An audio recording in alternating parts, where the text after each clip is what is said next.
नमस्कार. नमस्कार. आपल्या सर्वांच्या प्राणप्रिय माय मराठीच्या गौरवानिमित्त मराठी भाषा गौरव दिन हा जो 27 फेब्रुवारीला आपण सर्वत्र जगभर साजरा करतो, त्याच्या औचित्य साधून आपलं नवीन पुस्तक आपल्या सर्वांच्या भेटीला घेऊन आलेत लेखक डॉक्टर राजेश कापसे. आणि या पुस्तकासंबंधात आज आपण त्यांच्याशी खूप साऱ्या गप्पा मारणार आहोत. Welcome doctor Rajesh, thank you very much. नमस्कार. कालच आपल्या पुस्तकाचं प्रकाशन झालं ज्येष्ठ साहित्यिक दुर्गेशजी सोनार यांच्या हस्ते, आणि आज तुम्ही वेळात वेळ काढून आमच्याशी या विषयावर बोलण्यासाठी आलात, त्याबद्दल सर्वप्रथम खूप खूप आभार. मला अगोदर तुम्हाला विचारायचं आहे, ह्या 27 तारखेमागचं गमक काय आहे? कारण 3 वर्षांपूर्वी एक्झॅक्टली ह्याच तारखेला तुमचं पहिलं पुस्तक प्रकाशित झालं होतं, नायजेरिया, ज्याला उदंड प्रतिसाद मिळाला. जगभरातून अनेक जणांकडून तुम्हाला कॉम्प्लिमेंट्स मिळाले आणि कितीतरी प्रती खपल्या आहेत. त्याच्या पुढच्या वर्षी नायजेरियाची दुसरी आवृत्ती तुम्ही एक्झॅक्टली ह्याच दिवशी पुन्हा प्रकाशित केली. मागच्या वर्षीच्या 27 फेब्रुवारीला सगळ्या वाचक वर्गाचं लक्ष लागून राहिलं होतं की यावर्षी राजेश आमच्यासाठी काय घेऊन येतोय, पण त्यावेळी काही हालचाल दिसली नाही. पण हां, तुमच्या व्हॉट्सअप स्टेटस, DP याच्यावरती राजूभाई BMSचं आयकॉन यायला सुरुवात झालं होतं आणि सर्वांना कळलं की काहीतरी शिस्त आहे आणि खूप मजेदार आणि धमाल शिस्त आहे. आणि ह्या 27 फेब्रुवारीला तुम्ही हे पुस्तक घेऊन सर्वांच्या भेटीला आलात. काय गंमत आहे, या 27 तारीख निवडण्यामागचं कारण काय? मला वाटतं त्याच्यामध्ये 2 कारणं आहेत. एक, कुसुमाग्रज हे माझे अत्यंत आवडते कवी आहेत आणि त्यांच्या स्मरणार्थ आपण मराठी भाषा गौरव दिवस जो साजरा करतो, मला असं वाटतं की मराठी भाषेची सगळ्यात चांगली सेवा ही असू शकते की तुमच्या आयुष्यात जे जे घडतंय, अनुभव तुम्हाला येत आहेत, ते जर तुम्ही शब्दबद्ध केलेत आणि त्यातनं सुंदर पुस्तकं तुम्ही लिहिलीत आणि ती प्रकाशित केली, तर तेच खरं तर मराठी साहित्याची सगळ्यात मोठी सेवा आहे असं मला वाटतं. दुसरं कारण असं की कुसुमाग्रजांची ती लढ म्हणा नावाची जी कविता आहे ती मला मनापासून आवडते. मोडला असेल संसार तरी मोडला नाही कणा, पाठीवर हात ठेवून फक्त लढ म्हणा, फक्त लढ म्हणा. ही कविता मला मनापासून आवडते. आणि राजूभाई BAMS या प्रवासामध्ये अगदी ते गंगाखेड असेल, परभणी असेल किंवा पोद्दार असेल आणि लंडन असेल किंवा नायजेरिया असेल, अशा प्रत्येक ठिकाणी मला पाठीवर हात ठेवून लढ म्हणणारी माणसं भेटत गेली आणि त्यातनं या राजूभाई BAMSचा प्रवास अत्यंत सुंदर होत गेला. तर मला असं वाटलं की 27 तारीख हा जो 27 फेब्रुवारी आहे, त्याच्यापेक्षा अजून दुसरा कुठलाच चांगला दिवस असू शकत नाही माझं पुस्तक लॉन्च करण्याचा, प्रकाशित करण्याचा. म्हणून हे पुस्तक त्या दिवशी सगळ्यांच्या भेटीला मी आणलंय. क्या बात आहे, wonderful. I went through this and it's enrapturous, म्हणजे धरून ठेवतं. मला असं वाटतं की आपण आपल्या वाचकांसाठी ह्या पुस्तकातून एक गोथ्रू करूयात. खूप साऱ्या आठवणी आहेत. सुरुवात करता येईल गंगाखेडचे दिवस, जे बालपण होतं. कसा योग असतो बघा. राजेश, तू कुसुमाग्रजांबद्दल बोललास. कुसुमाग्रज नाशिकला त्यांचं निवासस्थान होतं. गोदाकाठचं शहर आहे जिथे माझं लहानपण गेलंय. कुसुमाग्रजांना मी त्यांच्या घराच्या बागेमध्ये आराम खुर्चीवर बसून न्यूजपेपर वाचताना बघितले लहान असताना. आणि त्या मातीत, त्या हवेत, त्या गोदामाईच्या पाण्यात काहीतरी किमिया आहे. जिथून हे बीज रोवले गेले, तीच गोदामाई पुढे जाऊन गंगाखेडच्या किनाऱ्यावरती येऊन सुद्धा असं काहीतरी बीज रोपण करून जाऊ शकते. आणि काय योग आहे की आज आपण दोघं जण इथे बसून त्या विषयावरती बोलतोय. कसा योग असतो. तर ते गंगाखेडचे दिवस याच्याबद्दलच्या कुठल्या आठवणी तू पुन्हा जगलास हे पुस्तक लिहिण्याच्या अनुषंगाने? त्यातल्या काही गमती जमती सांगू शकशील ऑडियन्सला? नक्की, मला मनापासून आवडेल सांगायला. कसं होतं बालपण तुझं? गंगाखेड तसं एक अप्रतिम असं गाव आहे. अगदी मी म्हणेन तसं शहर हे जातीपातींमध्ये वेगवेगळ्या गल्ल्यांमध्ये विभागलेलं शहर आहे असं गाव आहे असं म्हणता येऊ शकेल. म्हणजे अगदीच सांगायचं तर ब्राह्मण समाजाच्या ज्या उपजाती आहेत, ऋग्वेदी, यजुर्वेदी, ह्यांच्या वेगवेगळ्या गल्ल्या गंगाखेडमध्ये आहेत.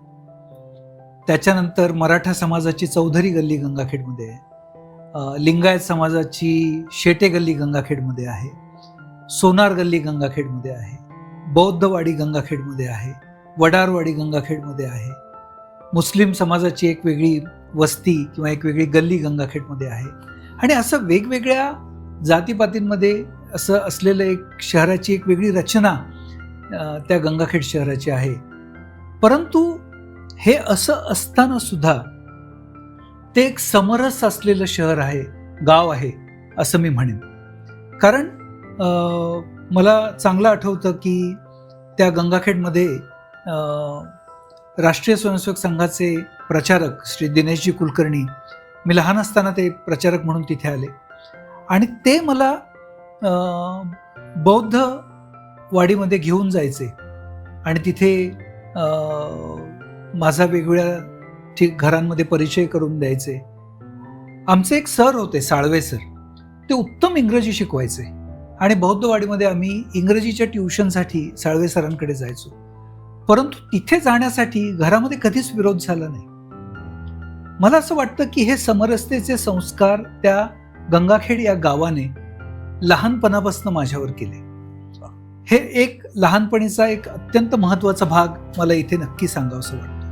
भले ते विभागलेलं असेल, परंतु ह्या सगळ्या जाती जमातींमध्ये एक सुंदर अशी समरसता त्या ठिकाणी होती. लहानपणी मला शाळेत जायला तसं फार कधी आवडायचं नाही, फ्रँकली.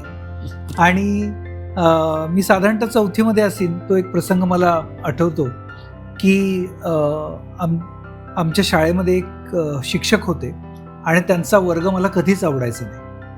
म्हणजे आधी शाळेत जायला आवडायचं नाही, त्याच्यात त्या शिक्षकांचा वर्ग आवडायचा नाही. आणि त्या बालाजी मंदिराच्या तिथे पायऱ्यांवरनं आमचा तो वर्ग होता लागून, आणि त्यात एक फट होती. मला माहित होतं तिकडनं जर खडे मारले तर नक्की वर्गामध्ये गुरुजींना लागणार.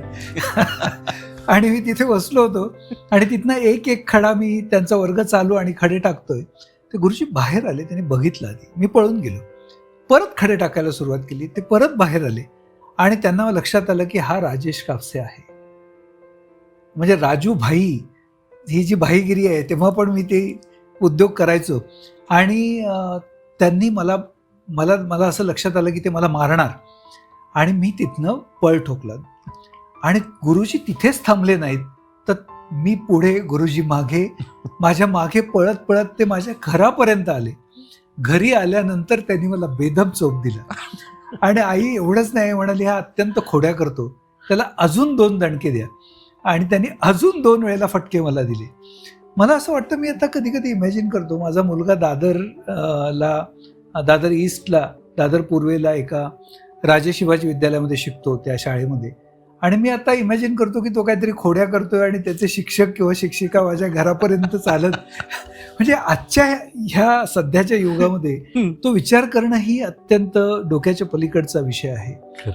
लहानपणी मला क्रिकेट खेळायला खूप आवडायचं, परंतु क्रिकेट मला कधीच जमलं नाही. मला कुणीतरी असं सांगितलं की अरे, तुला जर उत्तम बॅटिंग करायची असेल तर तू पॉवर कंपनीचे शूज घाल. माझ्या वडिलांना खूप हट्ट केला की मला तुम्ही पॉवर कंपनीचे शूज घेऊन द्या. वडिलांकडे खरं सांगायचं म्हणजे पैसे नसायचे. खूप मोठं कुटुंब, 5 जणांचं. आम्ही 5 भावंड, आई वडील, आत्या, आजी. त्यांचं खूप घालमेल व्हायची हा सगळा संसार करताना. अत्यंत कमी पगार होता. आई म्हणजे कुरडया करणं आणि अशा शेवया करणं, या शिवणकाम करणं, यातनं आई पण संसाराला हातभार लावायची.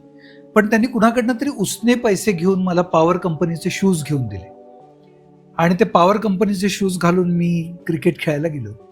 गावस्कर टाईप ती कॅप आणि पॉवर कंपनीचे शूज. म्हटलं आज 200% मी सेंचुरी मारणार. आणि मी बॅटिंगला गेलो आणि सूर्यकांतने जोरात बॉल टाकला आणि LBW आऊट झालो. आणि तिकडनं नंतर मग माझा जो बालमित्र आहे मोहन, तो मला म्हणाला की तू बाबा रे, तू फिल्डिंग चांगली करतोस, तुला बॅटिंग बॉलिंग काही येत नाही. त्याने मला फार दूर ठेवलं आणि चुकून तो कॅश तिकडेच आला. आता कॅश पकडणार कसा? मग मला तर ते कॅश पकडता यायचंच नाही. मग मी सिंपल डोकं लावलं, गावस्करची ती टाईप टोपी काढली आणि त्याच्यामध्ये तो कॅश पकडला. परंतु अंपायरने त्याला नॉट आऊट देऊन टाकलं. सगळेजण हसायला लागले आणि शेवटी मला माझ्या कॅप्टननी त्या टीममधनं कायमस्वरूपी बाद करून टाकलं आणि क्रिकेटर होण्याचं माझं स्वप्न तिथेच संपलं. मग पुढे त्या पॉवर शूजचं काय झालं? नाही, ते पॉवर शू म्हणजे ते नंतर असेच वापरायला लागलो मी, पण क्रिकेट कधी खेळलो नाही. बढिया. अशा लहानपणीच्या गमती जमती होत्या. पण ते लहानपण सुंदर जायचं. म्हणजे आमच्या तिथे माझ्या घराच्या बाजूला एक मराठा मंदिर नावाची टॉकीज होती आणि मराठा मंदिरमध्ये जसं आता आयमॅक्स मध्ये वेगवेगळे हे असतात ना, सिटिंग अरेंजमेंट्स असतात, तसं आमच्याकडे बाल्कनी होती. त्याच्यानंतर अजून एक होता जिथे खुर्च्या असायच्या आणि त्याच्या समोर म्हणजे अगदी पडद्याला लागून जमीन हा एक क्लास होता. 50 पैशाला जमिनीवर बसून चित्रपट बघता यायचा आणि त्या ठिकाणी असली मजा यायची की काय विचारू. आणि काय व्हायचं की ती सगळा जो पिक्चरचा आवाज आहे तो माझं घर त्याला लागूनच असल्यामुळे सगळा कळायचा. आणि मग आधी आमची स्ट्रॅटर्जी अशी असायची की आधी तो पिक्चर ऐकायचा, तो चांगला वाटला तर मग जमिनीवर 50 पैसे जमवायचे आणि तो पिक्चर बघायचा. आणि तिथे अशी धमाल यायची की एखादा अमिताभ बच्चनचा डायलॉग आवडला तर लोक तिथे धुमाकूळ घालायचे, पैसे पडद्यावर फेकायचे. आणि म्हणजे ती जी जमिनीवर बसून पिक्चर बघण्याची मजा होती ना, ती आजकाल आयमॅक्स मध्ये पण बसून ती येत नाही. असं एक सुंदर बालपण त्या गंगाखेडमध्ये मी अनुभवलेलं आहे. मला वाटतं या पुस्तकाच्या लिखाण प्रपंचाच्या बहाण्याने ते पूर्ण बालपण तुला पुन्हा एकदा अनुभवायला मिळालं असणार, अनेक आठवणी ताज्या झाल्या असणार. त्यातला सगळा खजाना पुस्तकात आलेला नाहीये. मला असं वाटतं याच्या पुढचे जे काही चॅप्टर्स आहेत त्याच्यामध्ये सुद्धा असे खूप सारा खजाने असतील जे अजून पुस्तकात आलेले नाही, ते सुद्धा मला ऐकायला आवडतील. तुझं गंगाखेडचं बालपण हे झाल्यानंतर तिथेच एक खूप मोठं संकट सुद्धा कोसळलेलं पुस्तकामध्ये वाचायला मिळालं. तो काळ खूप कठीण होता जेव्हा तुमचे वडील गेले. काय होता तो काळ, कसा होता? खरं तर आमचं भले दिवस खूप कठीण होते, म्हणजे पैसे फार नसायचे, खूप तंगी असायची. हे सगळं असताना सुद्धा वडील अण्णांचा जो एक आधार होता तो खूप मोठा आधार होता. आमचा त्या वाड्यामध्ये सुंदर आयुष्य सुरू होतं आणि वडील मुंबईत गेले काही कामानिशी आणि त्या ठिकाणी लोकलच्या अपघातामध्ये माझ्या वडिलांचं निधन झालं. तो इतका मोठा धक्का कुटुंबाला होता की म्हणजे आमचा जो आधार होता तोच संपला आणि घरासमोर एक खूप मोठं संकट ओढवलं की आता ह्या कापसे कुटुंबाचं होणार काय. आणि त्या संकटामध्ये तिथनं सावरताना माझ्या बहिणी, ज्यांचं लग्न झालं होतं, भाऊजी, ह्यांनी खूप आम्हाला मदत केली. आणि माझी मावशी आणि काका भारसवाडकर ते परभणीत राहायचे. ते म्हणाले की नाही, ह्यांना आता आपण परभणीला घेऊन जाऊ, याची मी ॲडमिशन बालविद्या मंदिर या शाळेमध्ये करतो आणि आता इथून पुढे ते सगळं त्याचं शिक्षण परभणीत होईल. आणि ते आम्हाला परभणीत घेऊन गेले. आमचा तो वाडा सोडताना, ते गंगाखेड सोडताना खूप वाईट वाटलं. एकतर अण्णा आणि त्यांचं प्रेम इतकं होतं, म्हणजे काही प्रसंग मला सांगावेसे वाटतात की हिवाळ्याच्या दिवसांमध्ये डिंकाचे लाडू आई करायची. थोडेसेच असायचे, आम्ही 5 जण, हार्डली एक 8-10 लाडू ती करत असेल, प्रत्येकाला एक लाडू यायचा. आणि वडिलांसाठी ती थोडेसे बदाम विकत आणून बदामाचा शिरा तयार करायची. तर अण्णा असे होते की त्यांनी तो बदामाचा शिरा स्वतः कधीच खाल्ला नाही. तो शिरा तयार झाला की खाली आम्ही लादणीमध्ये झोपलेलो असायचो, प्रत्येकाला उठवायचे, ब्रश केल्यानंतर तो खायला सांगायचे आणि स्वतः तसेच ऑफिसला निघून जायचे.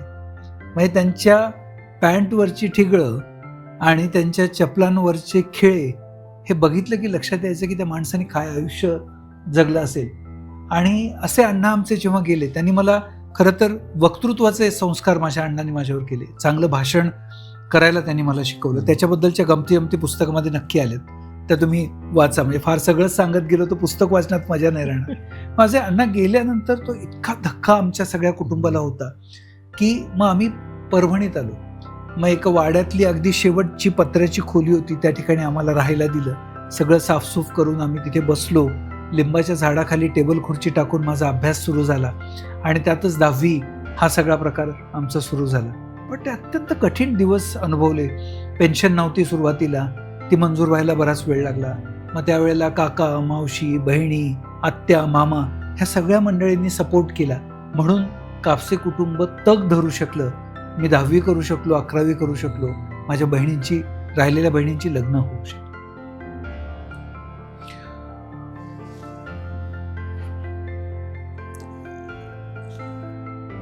भयंकर प्रसंग असतो असा जेव्हा एखाद्या कुटुंबावरती येतो, आणि घरातला सर्वात लहान मुलगा म्हणून तुझा स्वतःचा आजचा एवढा प्रवास तू मागे वळून बघतोस, त्यावेळी जाणवतं खरंच की सर्वजणांनी सोबत असणं हे किती गरजेचं आहे.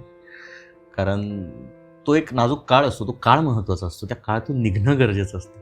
पण हेच सगळं चालू असताना परभणीमध्ये 12वीच्या अगोदर ड्रॉप इयर पण आलं होतं. झालं. काय होतं ते?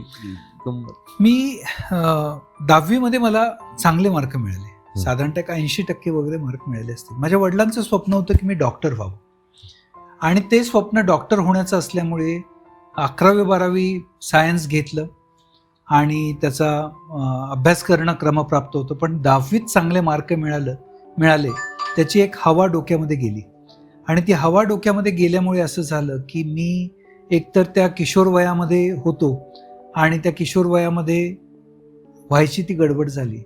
नको ते चित्रपट, नको ती मैत्री, ह्या सगळ्या गोष्टींमध्ये मी इतका पार अडकून गेलो की त्या वयामध्ये जेवढ्या चुका करायच्या होत्या त्या सगळ्या चुका करून झाल्या, आणि अख्खं 11वी अभ्यास न करता तसंच वाया गेलं. खरं तर 12वीला जर MBBSला ॲडमिशन मिळायचे तर 95% मार्क मिळणं अपेक्षित होतं. माझे पेपर जसे ते वाईट गेले. म्हटलं काहीतरी 70-80% मार्क मिळतील आणि MBBSला ॲडमिशन मिळणार नाही. मी आईला म्हटलो की आई मला आता ड्रॉप घ्यायचा आहे, मी परीक्षा देणार नाही 12वीची. तिच्या डोक्यावर इतकं मोठं संकट कोसळलं की ती म्हणाली की अरे तुझे वडील गेलेत, घरामध्ये पेन्शन नाही, 2 वेळच्या जेवणाची व्यवस्था कशी तरी आपण करतोय, मुलींची लग्न बाकी आहेत, आणि तू ड्रॉप घेतोयस, लाज नाही वाटत तुला? अभ्यास करायला नको, वाया घातलेस दिवस. तिचा पारा अत्यंत चढला, पण तिला काय करावं सुचेना. माझी बहीण ज्योतिताई, तिने मध्यस्थी केली आणि ती मला म्हणाली की प्रॉमिस कर, अभ्यास करशील आणि नक्की चांगले मार्क मिळवशील तर ड्रॉप घ्यायला काही हरकत नाही, पण तू जर परत वेळ वाया घातलास तर लक्षात ठेव. आणि मग तो ड्रॉप घेतल्यानंतर आमचा एक ड्रॉपर मुलांचा एक ग्रुप तयार झाला, आणि मग आम्ही जोमाने अभ्यासाला लागलो. म्हणजे वयाच्या त्या अवघड वळणावरतीच एवढे चढ उतार बघितल्यावरती मला असं वाटतं की खरंच आयुष्याला सामोरं जाताना एक कणखर व्यक्तिमत्व बनण्यासाठी हे सगळे आधीचे चढउतार फार महत्त्वाचे असतात असं मला वाटतं. कारण परभणीमधून एकदा ती उडी घेऊन ज्यावेळेस तू डॉक्टर व्हायला मुंबईमध्ये आलास, तिथून खरा राजूभाई BAMSचा प्रवास सुरू झाला असं मला वाटतं. पोद्दारचे दिवस कसे होते? पोद्दारचे दिवस सुंदरच होते, पण त्याच्या अगोदर मला सांगावंसं वाटतं की तो ड्रॉप घेतला, आणि तो ड्रॉप घेतल्यानंतर गंमत अशी झाली की अभ्यास भरपूर केला होता, आणि 100% 95 म्हणजे MBBSला जर ॲडमिशन मिळायचं असेल तर 95% फिजिक्स, केमिस्ट्री, बायोलॉजीमध्ये मिळणं अपेक्षित होतं. भरपूर अभ्यास केलेला, मेहनत केलेली, कारण चूक आधी झाली होती, ती परत रिपीट करायची नव्हती. पण झालं असं की 12वीचा रिझल्ट लागला आणि लक्षात आलं की फिजिक्समध्ये 94, बायोलॉजीत 94 आणि केमिस्ट्रीमध्ये 89, ग्रुप 92.33. म्हटलं आता MBBSला ॲडमिशन मिळणार नाही, आता काय करायचं? मग आयुर्वेद कॉलेजमध्ये ॲडमिशन घ्यायचं ठरलं, आणि आयुर्वेद कॉलेजमध्ये मला पोद्दार आयुर्वेद कॉलेजमध्ये ॲडमिशन मिळाली. आणि त्याच्यानंतर मग आईच्या समोर एक मोठं संकट होतं. तिला, माझे वडील मुंबईत ॲक्सिडेंटमध्ये गेले होते, तर मुलाला परत मुंबईला शिकवायला पाठवायचं, ही एक खूप मोठी अडचण तिच्यासमोर होती. आणि तिने मला परवानगी दिली, आणि नंतर मग मी पुढे पोद्दार आयुर्वेद कॉलेजमध्ये ॲडमिशन घेऊन त्या ठिकाणी आलो. पोद्दार आयुर्वेद कॉलेजमध्ये मला या ठिकाणी एक मुद्दा सगळ्यांना सांगावासा वाटतो की 1ली ते 12वी या सगळ्या प्रवासामध्ये, या शिक्षणामध्ये NCERTने कुठेही त्या पुस्तकाच्या अभ्यासक्रमात असं नव्हतं की भारतातलं आयुर्वेद नावाचं एक सायन्स, चरक सुश्रुत वाघभट हे सायंटिस्ट होते, त्याच्याबद्दलची पुसटशीही कल्पना 1ली ते 12वी या दरम्यान नव्हती. त्यामुळे आयुर्वेदाच्या विश्वामध्ये जात असताना असं वाटलं की अरे, मी कुठेतरी वेगळ्या ठिकाणी आलोय की काय. माझ्याच देशातलं शास्त्र आणि त्याची कल्पना 1ली ते 12वी मध्ये अजिबात असू नये, ते अनोखं वाटावं. हा इंग्रजांचा कलोनियल माइंडसेट त्या काळामध्ये होता. आता बरेच बदल झालेत, तो माइंडसेट होता. आणि त्यामुळे पोद्दारमध्ये मी गेलो ॲडमिशनला आणि चुकून मी दुसऱ्या वर्गाच्या बिल्डिंगमध्ये गेलो आणि त्या ठिकाणी अजब नावं होती. अगत तंत्र. काय अगत तंत्र आहे? म्हणजे फॉरेन्सिक मेडिसिन जे आहे ते म्हणजे अगत तंत्र, ते नंतर मला कळलं. संहिता विभाग. म्हटलं अरे काय संहिता असतात? द्रव्य गुण, रसशास्त्र, अशी अजब नावं होऊन मी खरं तर चक्रावून गेलो. त्याचं बॅकग्राऊंड वेगळं होतं. हा कलोनियल हा जो प्रकार होता ना, ते त्याचं बॅकग्राऊंड होतं. आणि त्याच्यानंतर एक सिनियर भेटला, तो म्हणाला अरे वेड आहेस की काय, इकडनं निघ आणि जा ॲडमिशनमध्ये. तुझं ॲडमिशन तिकडे त्या गोल्डन जुबली हॉलमध्ये आहे, इकडे जर अजून फिरशील तर BAMSला ॲडमिशनच घेणार नाहीस, तू असाच पळून जाशील. असं ते सगळं घडलं. आणि नंतर मी ॲडमिशन घ्यायला आलो. ॲडमिशन झाली. ॲडमिशन झाल्यानंतर बाकी बऱ्याच गमती पुढे होत गेली. पण परभणी आणि गंगाखेड सारखं वातावरणात जिथे बालपण गेलंय, तिथला बोलण्याचा लहेजा, आणि इथे अगदी मुंबईमध्ये वरळीसारख्या एरियामध्ये आपण एका महाविद्यालयात जेव्हा ॲडमिशन घेतो, अनेक ठिकाणून तिथे सर्व पद्धतीचे मुलं मुली आलेले असतात.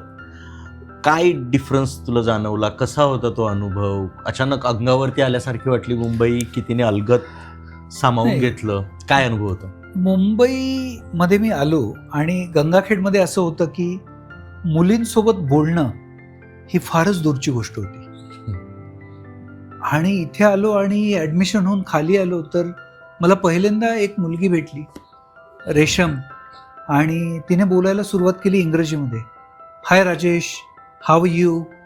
आणि इंग्रजी म्हणजे मला मराठी नीट बोलता यायचं नाही, इंग्रजी तर अत्यंत दूरची गोष्ट होती. आणि तिने इंग्रजीत बोलायला सुरुवात केली, त्यामुळे मला खरंच घाम फुटला. आणि तिला असं लक्षात आलं की ह्याला काही इंग्रजी येत नाही. मग ती हिंदीत बोलायला सुरुवात केली. आप कहाँ से हो? मैं तो गंगाखेड से आया हूँ. गंगाखेड है ना, वो परभणी है ना, उसकेच पास है. म्हणजे हे उसकेच पास वगैरे ही आमची टिपिकल उर्दू मिश्रित हैदराबादी हिंदी. तिला असं लक्षात आलं की ह्याला नीट हिंदी पण बोलता येत नाही. आणि तिने चक्क मराठीत बोलायला सुरुवात केली की राजेश, अरे मी डोंबिवलीत ना आली आहे. ते डोंबोली असं वगैरे शब्द तिने वापरला. आणि जरा हायसं वाटलं. म्हटलं चला आता जरा मराठीत बोलू. पण माझी मराठी ही तेव्हा मी गेलतो ना तिकडे, मी आलतो ना, म्हणजे गेलतो म्हणजे गेलो होतो, गेलतो, ही असली मराठी. काय करायलीस, काय म्हणायलीस, उगं काय कळणं झालंय काय नाही, हे असली मराठी माझी.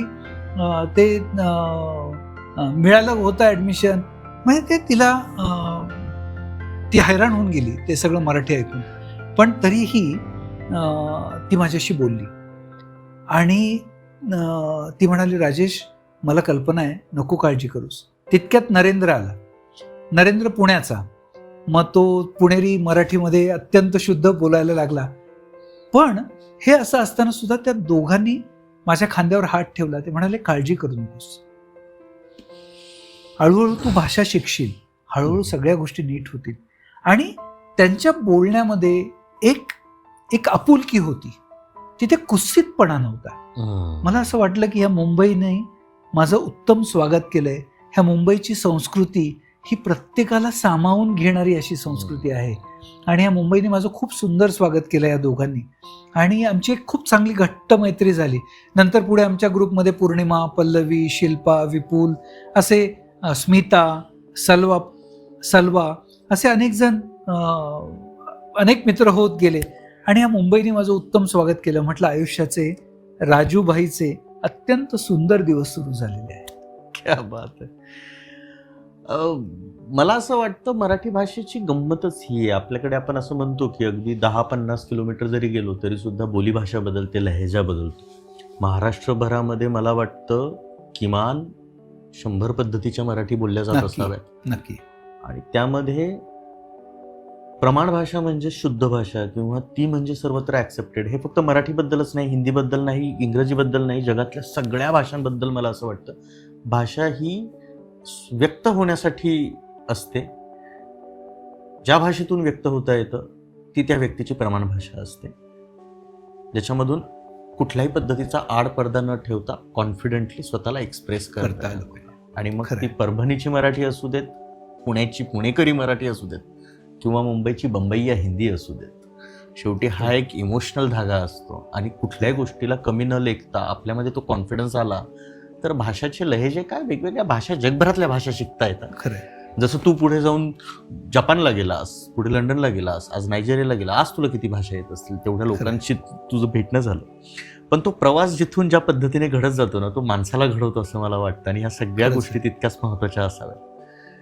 पोद्दारमधल्या अजून काही कॉलेजमधल्या गमती जमती, एबीव्हीपीशी कसा जोडला गेलास, संघाचं त्या वेळामध्ये काय होते संस्कार, याबद्दल थोडंसं काही माहिती सांग. खरं तर पोद्दारमध्ये आम्ही जेव्हा ॲडमिशन घेतली तेव्हा रेशमचाही ग्रुप काहीतरी 92-93 असाच होता. तिला MBBSला ॲडमिशन मिळाली नव्हती म्हणून ती BMSला आली होती. नरेंद्र पण असाच कुठेतरी होता, मी पण तसाच.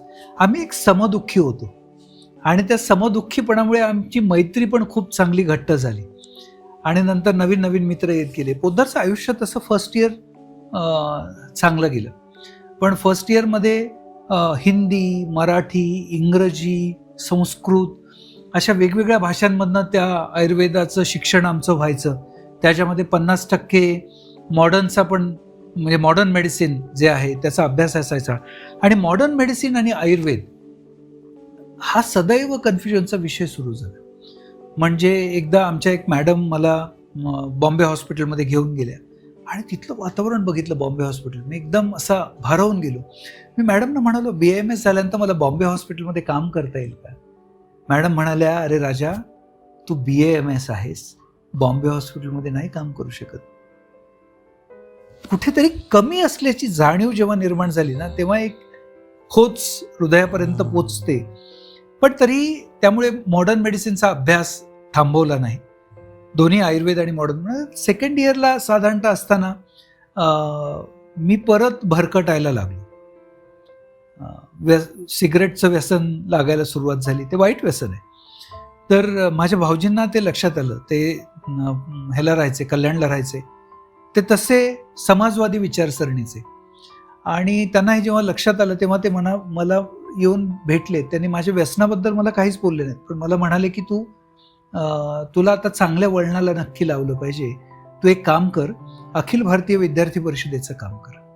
त्यांना हे माहीत होतं की एखादी रेघ जर लहान करायची असेल तर ती खोडून चालत नाही. त्याच्या बाजूला एक मोठी रेघ ओढली की आपोआप ही रेघ लहान होते.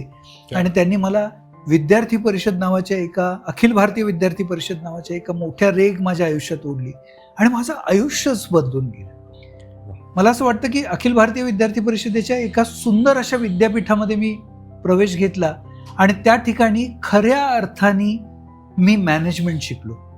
मी मागच्या 10 वर्षांपासून आय हॉस्पिटल्स मॅनेज करतोय मोठी. त्याच्यानंतर नायजेरियामध्ये डिरेक्टर पब्लिक हेल्थ म्हणून काम करत असताना विद्यार्थी परिषदेमध्ये मॅनेजमेंटचे जे संस्कार झाले त्याच्यामुळेच मी ही कामं अत्यंत यशस्वीपणे करू शकतो. म्हणजे तुला एक सोपं उदाहरण सांगतो. विद्यार्थी परिषदेमध्ये कार्यकर्ता कसा घडवला जातो. मी विद्यार्थी परिषदेच्या कार्यालयात जायला लागलो. तिथे धीरज, डॉक्टर प्रशांत पेशकार, आनंद महापुस्कर ही सगळी मंडळी मला भेटली. हे सगळे पूर्णवेळ कार्यकर्ते विद्यार्थी परिषदेचे. मी नवीन आलेला कार्यकर्ता. आणि एक छोटासा कार्यक्रम करायला मला त्यांनी सांगितलं की आता आपल्याला कार्यक्रम करायचा. आधी ओळखी वगैरे झाल्या आणि कार्यक्रम म्हटलं की कार्यक्रमाचं पुस्तक लिहिलं पाहिजे. आणि मग प्रशांत पेशकरनी कार्यक्रमाचं पुस्तक म्हणजे काय तर मॅनेजमेंटचं बुक. त्या कार्यक्रमाला अगदी तेल, वाद, दिवा, मेणबत्ती, काडीपेटी, प्रतिमा, प्रतिमांना असणारी वर जे 2 खिळे असतात ना, हार पडू नये म्हणून, अगदी इतकं मायक्रो प्लॅनिंग त्या पुस्तकामध्ये लिहायला मला प्रशांतनी सांगितलं.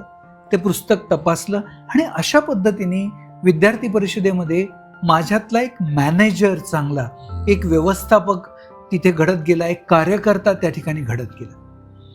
वा. तसंच टाइम मॅनेजमेंट पण तिथे शिकवलं. प्रशांत मला सकाळी 6 ते रात्री 9 वाजेपर्यंत असे आकडे लिहायला सांगायचं आणि त्या सकाळी 6ला मी काय करणार आहे, 7ला मी काय करणार आहे, हे सगळं दिवसाचं नियोजन, टाइम मॅनेजमेंट प्रशांत पेशकरने मला तिथे शिकवलं.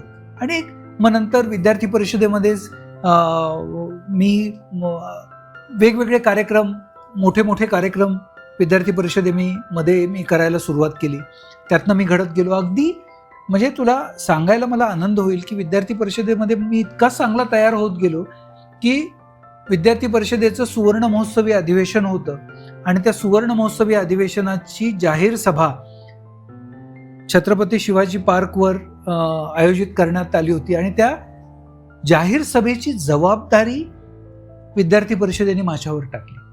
अगदी मी तेव्हा 20-1 वर्षांचा असेल आणि ती जबाबदारी मी यशस्वीपणे पेलू शकलो ह्या सगळ्यांच्या मदतीने. तर एक उत्तम कार्यकर्ता घडवणारं ते एक विद्यापीठ आहे असं मला असं वाटतं. माझी व्यसनं तर पार कुठेतरी पळून गेली त्या सगळ्या ह्याच्यामध्ये. म्हणजे पोद्दारचे ते दिवस खऱ्या अर्थाने मंतरलेले होते असं म्हणायला हरकत. अगदी अगदी स्वतः पोद्दारचा विद्यार्थी, तुला 10 वर्ष ज्युनियर. गमतीचा भाग म्हणजे आपण एकाच बॉईज हॉस्टेलवरती राहिलेलो, आपली विंग एकच. खरंय. प्रत्येकासाठी आपल्या कॉलेजचे दिवस म्हणजे खरंच मंतरलेले दिवस असतात आणि त्यावेळी जी सोबत मिळते, जी संगत मिळते, जे संस्कार मिळतात आणि आयुष्याचं जे बघण्याचा एक दृष्टिकोन मिळतो, ती आयुष्यभरासाठी आपल्याला घडवत असते असं मला वाटतं. आणि तिथून खऱ्या अर्थाने हा राजूभाई BAMS हा घडला. जगाच्या समोर ठाम उभं राहण्यासाठी एक स्ट्रॉंग फाउंडेशन लागतं, ते सुद्धा मला वाटतं त्या ABVPच्या याने मिळालं. तुझं फायनल इयर इंटर्नशिप कसं होतं तिथून, कारण पुढचा जो तुझा प्रवास आहे तो फार जास्त इंटरेस्टिंग आहे. एक विद्यार्थी असताना तू डॉक्टर म्हणून समाजासाठी काय करशील, तू कसं बघशील, तुझ्या करिअर चॉईसेस कशा असतील, हे मला वाटतं तो फायनल इयर इंटर्नशिपचा कालखंड खूप महत्त्वाचा असतो. कसा होता तुझा 3rd इयर फायनल इंटर्नशिप? खरं तर आयुर्वेदाचा अभ्यास, मॉडर्न मेडिसिनचा अभ्यास, त्याचबरोबर अखिल भारतीय विद्यार्थी परिषदेचं काम, पोद्दारमधली मित्रमैत्रिणी सगळे, ती मंडळी, त्यांनी ह्या सगळ्या वातावरणामध्ये मी चांगला घडत होतो आणि त्यांनी मला खऱ्या अर्थाने पैलू पाडले. विद्यार्थी परिषदेने पैलू पाडले, माझ्या मित्रमैत्रिणींनी पैलू पाडले आणि मी घडत गेलो. 2nd इयर झालं, त्याच्यामध्ये आंदोलनं पण काही केली. त्याच्यामध्ये तुम्ही नक्की वाचा, त्या आंदोलनांचा पण उल्लेख ह्या पुस्तकामध्ये आलाय, सगळं सांगत बसत नाही. त्याच्यानंतर फायनल इयरमध्ये सुवर्ण महोत्सवी अधिवेशनाची सगळी धावपळ होती आणि सुरुवातीचे 1 टर्म म्हणजे 6-1 महिने विद्यार्थी परिषद आणि अभ्यास आणि असं सगळं सोबत चालू होतं. पण फायनल इयरच्या फायनल टर्ममध्ये मला तसं खूप टेन्शन आलं की आता फायनल इयर BAMSचा अभ्यास पण प्रचंड होता, 6 महिन्यांमध्ये तो सगळा संपवायचा होता. तर एक माणूस देवासारखा मला भेटला, त्याचं नाव आहे डॉक्टर अभय धुळप. आणि अभयनी माझं आयुष्य, अभ्यास आणि तो सगळा विषय इतका सुंदर करून घेतला आणि त्याच्यामुळे आयुष्य पालटलं असं म्हणता येऊ शकेल. अभयनी अगदी तो मला रूममध्ये लॉक करायचा, सगळे विषय सुंदर शिकवायचा आणि एक विषय त्यांनी अत्यंत सुंदर माझ्याकडनं तयार करून घेतला आणि मी खूप आत्मविश्वासाने BAMS फायनलची परीक्षा दिली आणि मी माझ्या पोद्दार आयुर्वेद कॉलेजमध्ये BAMS मध्ये पहिला आलो. अरे आणि त्याच्यानंतर BAMS संपलं आणि मी असं ठरवलं की आता संभाजीनगरला परत जायचं. आधीचं नाव औरंगाबाद, संभाजीनगरला परत जायचं. संभाजीनगरला परत गेलो, काही दिवस जनरल प्रॅक्टिस केली चितेगावला, त्याच्याही काही गमती आहेत पुस्तकामध्ये. पण नंतर असं ठरवलं की मला डॉक्टर हेडगेवार रुग्णालय तिथे काम करायचंय आणि त्याचबरोबर वस्त्यांमध्ये डॉक्टर हेडगेवार रुग्णालयाचं जे काम आहे ते काम मला करायचंय. त्याबद्दल मला विचारायचंच होतं, कारण HIV ग्रस्त रुग्ण त्यानंतर आपल्या समाजातले तृतीयपंथी समाज, अनेक दुर्लक्षित घटक, त्यांचे तब्येतीच्या अडचणी, या सगळ्यांवरती तुमचं काम प्रचंड आहे. डॉक्टर होऊन ज्यावेळेस बाहेर पडलात त्यावेळी, तर मुळात ती सगळी दृष्टी मिळाली कशी, कुठून, आणि काय प्लॅटफॉर्म होता तो, कुणाचा गायडन्स मिळाला, त्या कामाबद्दलचे तुमचे अनुभव कसे होते? खरं तर डॉक्टर हेडगेवार रुग्णालय जे राष्ट्रीय स्वयंसेवक संघाने सुरू केलं, तर त्या डॉक्टर हेडगेवार रुग्णालयानी हॉस्पिटल तर आहेच ते, परंतु त्याचबरोबर 3 वेगवेगळ्या ज्या झोपडपट्ट्या आहेत संभाजीनगरमधल्या, त्या ठिकाणी ह्या रुग्णालयाचं अत्यंत सुंदर असं सामाजिक काम सुद्धा या रुग्णालयाने उभं केलं. आणि जेव्हा मी पोद्दारला शिकायचो तेव्हा दलित चळवळीतल्या काही मित्रांच्या माझ्या ओळखीस आल्या होत्या. नामदेव ढसाळ्यांच्या कविता मला खूप आवडायच्या. गोलपिठा नावाचा त्यांचा एक काव्यसंग्रह आहे, त्यातल्या अनेक कविता आम्ही हे करायचो. आणि BMSला असताना ना, सेकंडरी दर्जा जेव्हा मला दुखवून गेला ना, तेव्हा मला असं वाटलं की या आपल्या देशामध्ये सेकंडरी काय, टर्शरी, क्वार्टरनरी असा दर्जा ज्या समाजाने भोगलाय, त्यांना काय वेदना होत असतील. नक्की सामाजिक समरसतेचं काम मी केलं पाहिजे असं ठरवून मी डॉक्टर हेडगेवार रुग्णालयात जॉईन झालो. डॉक्टर हेडगेवार रुग्णालयामध्ये सगळ्या डिपार्टमेंट्समध्ये काम केलं, उत्तम पद्धतीने मॉडर्न मेडिसिन शिकलो आणि मग तिथल्या वस्त्यांमध्ये काम करायला गेलो. आणि तिथल्या दलित वस्त्यांमध्ये डॉक्टर दिवाकर कुलकर्णी, डॉक्टर प्रसन्न पाटील यांच्यासोबत मी म्हणजे मेडिकल काम तर प्रायमरी हेल्थ केअर वगैरे काम होतच, पण त्याचबरोबर सामाजिक समरसतेचे संस्कार माझ्यावर त्या ठिकाणी झाले. म्हणजे आम्ही वेगवेगळे कार्यक्रम करायचो. मी राजर्षी शाहू महाराजांचा अभ्यास केला, त्यांच्यावर भाषणं द्यायला लागलो. तिथे एक मांगीर बाबाची यात्रा भरायची, तर मांगीर बाबाच्या यात्रेमध्ये मी जाऊन 5 दिवस तिथे राहायचो आणि तिथलं एक वास्तव मी बघायचो. त्याचाही उल्लेख या पुस्तकामध्ये आला आहे.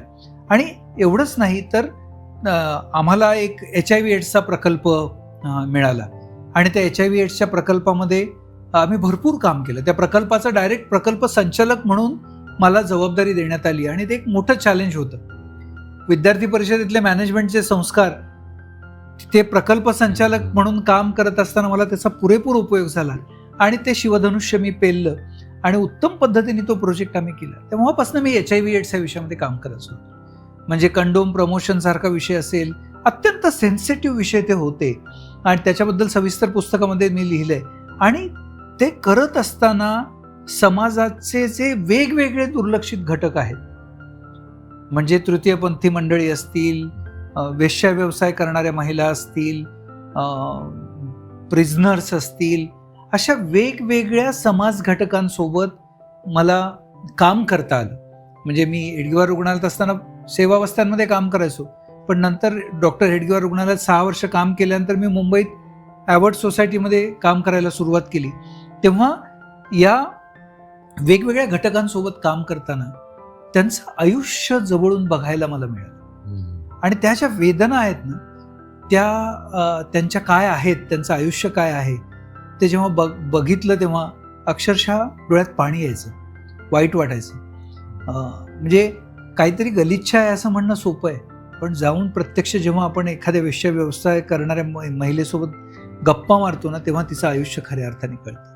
किंवा एखाद्या तृतीयपंथी व्यक्तीसोबत आपण जेव्हा गप्पा मारतो ना, तेव्हा कळतं की तो कुठल्या दुःखातनं जातोय किंवा त्याच्या अडचणी काय आहेत. तर ह्या सगळ्या अडचणी अनुभवल्या आणि हे करत असताना ना, एक बर्नआउट सिंड्रोम नावाचा सिंड्रोम असतो, तो झाला आणि मी वाईट डिप्रेशनमध्ये गेलो. आणि डिप्रेशनमध्ये गेल्यानंतर काय करावं सुचेना, मूड सतत बदलायचे, उदास वाटायचं, अचानक मी रडायला लागायचो, डोळ्यात पाणी यायचं. खरं तर तेव्हा मला माझा मोठा मुलगा जो आहे अर्णव, नुकताच तो झाला होता आणि इतक्या विचित्र परिस्थितीतनं मी जायला लागलो होतो की काही कळेना. त्या दरम्यान डॉक्टर अनिल अवचटांची माझी ओळख झाली. मी म्हटलं ना तुला की पाठीवर हात ठेवून लढ म्हणणारी आयुष्यामध्ये खूप खूप चांगली माणसं भेटत गेली. डॉक्टर हेडगेवार रुग्णालयामध्ये डॉक्टर अनंत पंढरे असतील, doctor Diwakar Kulkarni, doctor Patil, doctor Anand Phatak. इकडे आल्यानंतर डॉक्टर अनिल अवचट. आणि डॉक्टर अनिल अवचटांनी त्यांना लक्षात आलं की गडबड चालू आहे ह्या मुलाची. त्यांची बरीच पुस्तकं मी वाचली आणि त्यांच्या घरी गेलो. त्यांनी अत्यंत आपुलकीने माझं स्वागत केलं आणि मी त्यांचा एक मानसपुत्र झालो. एकदा गप्पा मारायला घेऊन गेले. मला म्हणाले की तू जरा कठीण ह्याच्यातनं जातोयस, तू डॉक्टर आनंद नाडकर्णींना भेट, मी त्यांना फोन करून सांगतो, तू नक्की आनंदी होशील. आणि मी डॉक्टर आनंद नाडकर्णींना भेटलो. त्यांनी उपचार केले आणि उत्तम पद्धतीने मला त्या डिप्रेशनमधनं बाहेर काढलं. डिप्रेशन म्हणजे ना, एक काळे ढग आलेले असतात, सूर्य तसाच असतो मागे, पण ते काळे ढग जाईपर्यंत तुम्ही त्या वातावरणात असता. एकदा काळे ढग गेले की मागचा सूर्य परत तेजस्वी असतो. त्या पद्धतीने हे काळे ढग दूर करण्याचं काम डॉक्टर नाडकर्णींनी आणि डॉक्टर अनिल अवचटांनी केलं आणि मी त्या डिप्रेशनमधून बाहेर आलो आणि नंतर मी कम्युनिटी आय हेल्थमध्ये गेलो. खरं तर या दरम्यान मी डॉक्टर अनिल अवचटांना भेटलो, डॉक्टर अभय बंगांना भेटलो. तेव्हा माझ्या मनामध्ये असं होतं की BAMS डॉक्टर, मॉडर्न मेडिसिनमध्ये मला नक्की उच्च शिक्षण घ्यायचं आहे. मला सगळेजण म्हणायचे कसं शक्य होईल. मी म्हटलं नक्की मी करेन. तेव्हा डॉक्टर अभय बंगांबद्दल मी एक लेख वाचला होता आणि त्यांचं ते जॉन हॉपकिन्समध्ये त्यांनी मास्टर्स केलं होतं. मी म्हटलं मी सुद्धा जगातल्या चांगल्या विद्यापीठामधनं मास्टर्स करेन. आणि डॉक्टर बंगांना भेटायला गेलो. त्याने मला खूप सुंदर मार्गदर्शन केलं. पण आल्यानंतर काही माझ्या मित्रमंडळींनी सांगितलं, अरे BAMS doctor, London school of hygiene tropical medicine शिकणार. म्हटलं मी स्वप्न बघितलंय, नक्की प्रयत्न करणार. साईट सेवर्समध्ये काम करत असताना श्रीनिवास सावंतांसारखा बॉस भेटला आणि त्यांच्यासोबत खूप काम केलं तिथे साईट सेवर्समध्ये. प्रायमरी आय केअरचे अनेक प्रोजेक्ट्स राबवले, विदर्भ नेटवर्क, पश्चिम महाराष्ट्रामध्ये रेटिनोपॅथी ऑफ प्री मॅच्युरिटी. आणि हे सगळं करत असताना श्रीनिवास सावंतांनी त्यांचा शब्द पाळला. ते म्हणाले तुला मी नक्की मदत करीन. माझी ओळख त्यांनी डॉक्टर क्लेअर गिल्बर्ट सोबत करून दिली. त्या लंडन स्कूलमध्ये प्रोफेसर होत्या आणि माझं काम डॉक्टर क्लेअर गिल्बर्टना खूप आवडलं. त्या म्हणाल्या look forward to see you in London. वा. आणि मला London school of hygiene and tropical मेडिसिनमध्ये ॲडमिशन मिळाली. मला असं वाटतं तुम्ही स्वप्न बघितलीत, त्यासाठी कष्ट घेतलेत आणि त्यासाठी योग्य प्रयत्न केलेत, तर तुमच्याकडे पैसे आहेत की नाही, तुम्ही कुठलं काय केलेलं आहे याला फार काही अर्थ शिल्लक राहत नाही. तुम्ही नक्की ती गोष्ट मिळवू शकता. मी लंडन स्कूलमध्ये गेलो आणि उत्तम मार्कांनी त्या ठिकाणी London school of hygiene tropical मेडिसिनमध्ये MSc पब्लिक हेल्थ केलं आणि भारतामध्ये परत. हा एक राजूभाई BAMSचा जो एक प्रवास आहे ना, तो जरा गमतीशीर आहे. त्यापूर्वी मी हेडगेवार रुग्णालयात असताना जपानला पण गेलो रिसर्च पेपर HIV वर लिहिण्यासाठी. त्याच्याही काही गमती आहेत. इंग्लिश हा पुस्तक पिक्चर नंतर आला, परंतु तो सगळा प्रयोग मी माझ्यावर आधीच करून झाला होता आणि मी उत्तम इंग्रजी पण शिकलो. तर असा एकूण सगळा गमतीशीर तो प्रवास होता लंडन स्कूलचा आणि वेगवेगळ्या समाज घटकांसोबत काम करण्याचा. मला लंडनमधला एक एक्सपिरियन्स ऐकायला आवडेल. लंडनमध्ये तिथे जेव्हा तू त्या स्कूलमध्ये पोहोचलास, तिथे सुद्धा जगभरातून वेगवेगळ्या ठिकाणून लोक आलेली असणार. गंगाखेडमधून सुरू झालेला जो प्रवास आहे, परभणी होत मुंबईला, इथली जी दुय्यम दर्जाची वागणूक, इथलं सामाजिक स्ट्रक्चर, BAMS डॉक्टर म्हणून मिळणारी सेकंडरी जी काही ट्रीटमेंट असते, त्या सगळ्यातून गेल्यानंतर तिथे लंडनला पोहोचल्यावरती तिथल्या सहकाऱ्यांचा जो काही एक्सपिरियन्स होता त्यांच्यासोबतचा, यामध्ये काही तफावत होती की हे सगळं जागतिक स्तरावर तसंच चालतं? नक्कीच. मला असं वाटतं की खूपच मोठी तफावत होती. या ठिकाणी कापसे का म्हणजे कोण असा प्रश्न यायचा. म्हणजे स्वाभाविकपणे तुझी जात कोणती, इथून सुरुवात व्हायची. किंवा मग तू डॉक्टर म्हणजे मग कुठला डॉक्टर, BAMS, BHMS, DHMS का MBBS. तिथे पण वेगळ्या जाती प्रथा आली. पण लंडनला मात्र मला कुणीही माझ्या आडनावावरनं तू कोण असं विचारलं नाही. त्यांचा संबंध फक्त हाच होता की तू MSc करायला आलायस ना, that's it, that's enough for us. तर हा एक अनुभव वेगळा त्या ठिकाणी होता. मला असं वाटतं की ते त्यांच्याकडनं शिकण्यासारखं नक्की आहे. तिथे हा भेद कुठलाच नव्हता. म्हणजे जे मला इकडे अनुभवायला आलं BAMS म्हणून, ते त्या ठिकाणी BAMS म्हणून कधी अनुभवायला नाही आलं. त्यांनी मला स्वीकारलं की तू MSc करायला आलास म्हणजे तू लायकीचा आहेस त्या.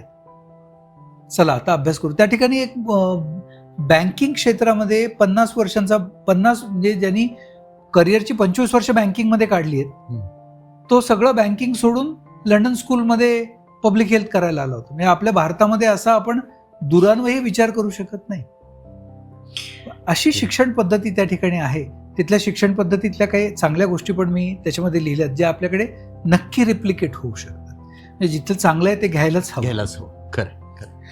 लंडनवरून जेव्हा तू परत आल्यानंतर तुझं प्रामुख्याने मेजर जर्नी, जे पहिलं पुस्तक ज्याच्याबद्दल होतं, नायजेरिया, तर जस्ट लंडनवरून भारतात परत आला आणि पुन्हा एकदा नायजेरियाला जायचं. मला वाटतं त्याच्या आसपास तेव्हा सोमालिया आणि इतर ठिकाणचे काही त्राससुद्धा चालू होते, दक्षिण आफ्रिकी देशांमधले. तो सगळा अनुभव कसा होता? घरात बायको, मुलं, आई सगळ्यांनी कशा पद्धतीने त्याच्याकडे बघितलं ते त्या पुस्तकात आपण अनेक जणांनी ऐकलं सुद्धा आहे, वाचलं सुद्धा आहे डिटेल्समध्ये. पण ओव्हरऑल नायजेरियाचा प्रवास कसा होता त्याबद्दल थोडीशी माहिती. नायजेरियामध्ये जायचं ठरलं तेव्हा घरामध्ये खूप हल्लकल्लोळ झाला असं म्हणता येऊ शकेल. खूप गोंधळ झाला. कुणाची इच्छा नव्हती की मी नायजेरियात जावं, परंतु शेवटी मी ठरवलं की ते करणार. असा उद्योग होता, त्यामुळे एका सर्टन याच्यानंतर तो विरोध मावळला आणि मी नायजेरियात गेलो. एक वेगळा देश, म्हणजे वेगळ्या प्रथा, वेगळी संस्कृती, त्याच्यामध्ये मी वावरलो. त्याच्याबद्दलचं एक सविस्तर नायजेरिया नावाचं माझं पुस्तक प्रकाशित झालं आहे, ते तुम्ही नक्की वाचा. पण नायजेरियामध्ये सुद्धा जसं आपल्याकडे आपण सुपारी फोडतो तसं तिकडे कोलानट आहे, ती फोडतात. म्हणजे आपण जसं सुपारी फुटली म्हणतो तसं कोलानट तिथे फोडली जाते. तर अशा काही गमती त्या पुस्तकामध्ये आलेल्या आहेत. परंतु नायजेरियातलं प्रायमरी हेल्थ केअर, ज्याच्यामध्ये मी प्रामुख्याने काम करायचो, तेव्हा तिथे अनेक बदल आम्हाला करता आले. साधारणतः तुलसी चंद्राई फाउंडेशन, ज्या संस्थेच्या माध्यमातून मी तिथे काम करायचो क्रॉस रिव्हर स्टेटमध्ये, त्या ठिकाणी आम्ही 1000+ अशी प्राथमिक आरोग्य केंद्र उभारली. त्यांचं ट्रेनिंग, मॉनिटरिंग, इव्हॅल्युएशनच्या पद्धती, त्या ठिकाणचे जे बेसिक अडचणी होत्या प्रायमरी हेल्थ केअरमधल्या, म्हणजे योग्य पद्धतीने डिलेवरी होणं, त्याच्यासाठी तिथे इक्विपमेंटची व्यवस्था असणं, तिथे MBBS डॉक्टर त्या ठिकाणी उपलब्ध असणं, त्या डॉक्टरांना सगळीकडे प्रवासासाठीची वाहनं व्यवस्थित उपलब्ध असणं, ह्या ज्या सगळ्या हेल्थ मॅनेजमेंटच्या सिस्टम्स लावणं असेल, त्या लावून उत्तम प्रकारचं काम त्या ठिकाणी करता आलं. आणि एक वेगवेगळे अनुभव त्या नायजेरियामध्ये आले आणि मी खऱ्या अर्थाने अनुभव समृद्ध झालो. आणि राजूभाई BAMSचा प्रवास हा गंगाखेड, परभणी, मुंबई, संभाजीनगर, परत मुंबई, जपान, सिंगापूर, नायजेरिया, असा करत करत मी काही वर्ष पुण्यामध्ये काढली आणि आता परत मुंबईमध्ये येऊन शंकर आय हॉस्पिटलमध्ये काम करतोय. असा एकूण सुंदर प्रवास हा झाला.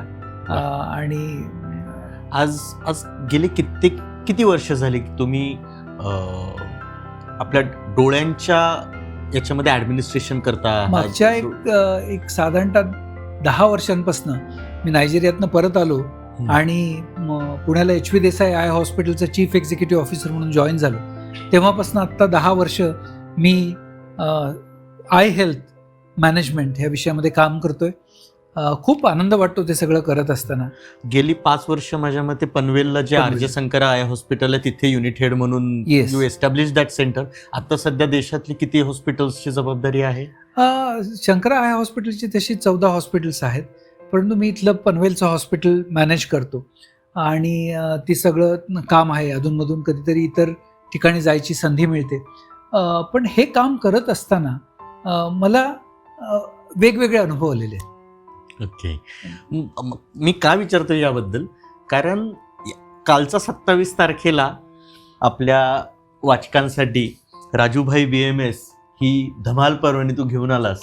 याच्या पुढचं काय, याच्याकडे सगळ्यांची लक्ष लागून असणार म्हणून विचारतोय. पुढच्या कुठल्या पुस्तकाचा विचार करतोयस? काय जर्नी असणार आहे? म्हणजे एक पनवेलला काम करत असताना एक गृहस्थ आले. त्यांचा मुलगा 14 वर्षांचा, त्याला रेटिनाटिस पिगमेंटोसा नावाचा एक आजार झालेला होता आणि 14 वर्षापर्यंत जो मुलगा चांगलं बघू शकायचा, अचानक त्याची दृष्टी गेली.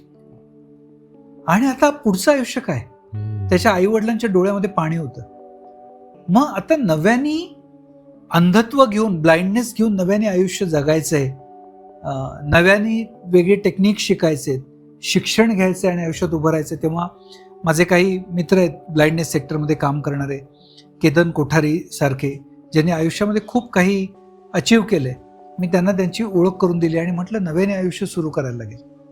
नव्याने चालायचं कसं, बोलायचं कसं, बसायचं कसं, उठायचं कसं, अभ्यास कसा करायचा, ब्रेल लिपी, हे सगळं शिकायला लागेल आणि तो नक्की करू शकेल.